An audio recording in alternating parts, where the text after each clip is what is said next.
I've been involved in the tech startup space for a while now, and one of the biggest challenges I hear founders facing is raising money to build their business. There seems to be a disconnect between what it takes to have an idea versus convincing someone to invest in it.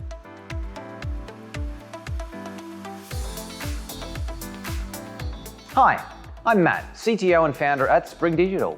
Today, we'll dive into the startup investor world and understand how their mind works to help you raise money.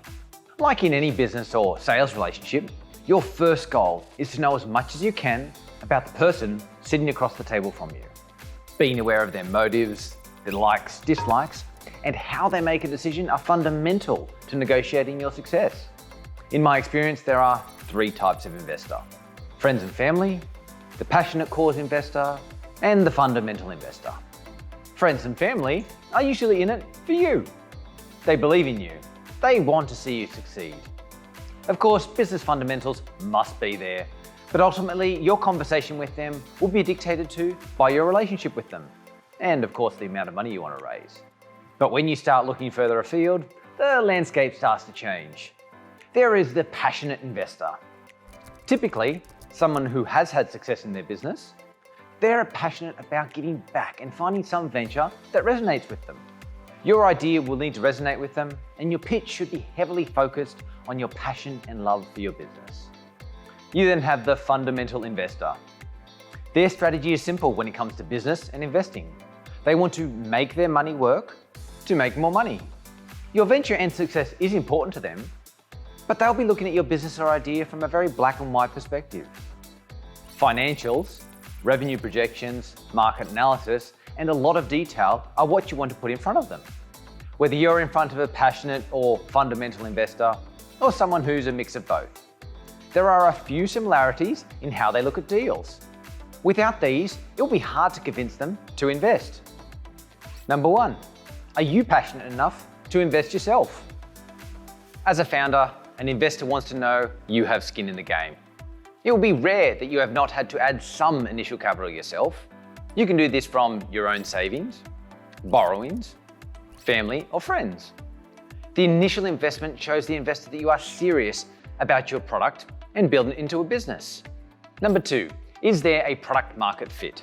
Investors will be looking for a strong and high demand for the idea you want to build. These are often indicated by case studies of consumers being willing to pay for products in this space, where there's a high retention rate of users and there's strong organic growth over time. A simple test of your idea you can ask yourself is, will users be disappointed if they had your product and then it went away? When assessing the product market fit, they will also be looking out for products that currently exist that do what yours will do and that are successful at it. So, know your market well and prepare for questions on what will make your product different. Number three, is there a market for this?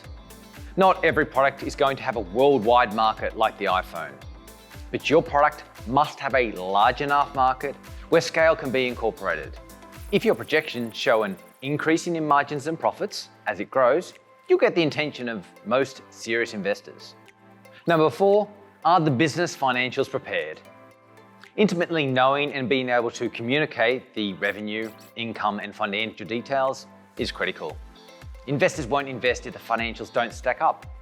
Even if you have no history yet, they'll be looking for specific metrics like revenue generation models, break-even projections, marketing and acquisition costs, and so on. Number five, how much money will you need? Funnily enough, this is what most founders are most concerned with. However, it's usually down low on the importance list for investors.